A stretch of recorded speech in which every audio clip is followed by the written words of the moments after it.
you know, 10 years after, I don't know what the hell they think, but when they're going through, that's what it's about. So upcoming on April 1st, you're going to be doing a performance at CAF as part of your exhibition. Can you tell us a little bit about what you have planned? It will be a collaboration or a mashup of sorts where I will create a short film that will be a composite of original footage, found footage, and some things I've been finding on old VHS cassettes. And from that film, it will be projected, and it will be soundtracked by a local gamelan group, which is Signia Surya, I think is the name.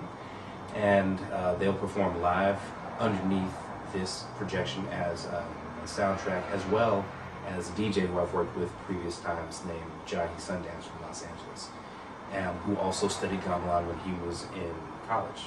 So it will be interesting to see how they all come together. And that's a nice tie-in with the video in the exhibition, because that video has gamelan music from when you were in Indonesia. Exactly. So it's as if we're taking this installation and remixing it even further, live, real time. And you've done a lot of performance in your past.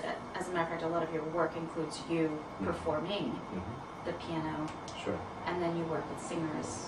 Singers, DJs, and I even consider my work, even one of the works in the show, the constellation piece, is essentially a catwalk where people can walk on it and they become the performer.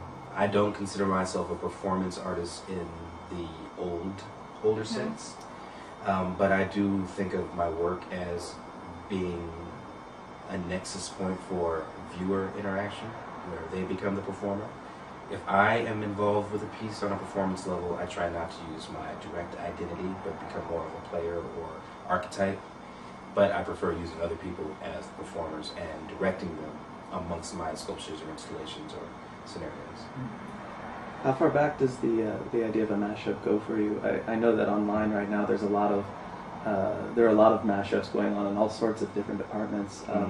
There are Google Map mashups, there are music video mashups, and all sorts of interesting things going on. Do you know a lot about that stuff? Is that something you riff on, or is that? I check out some of that, but for me, I grew up playing piano, and my real performance has always been as a musician on stage with bands.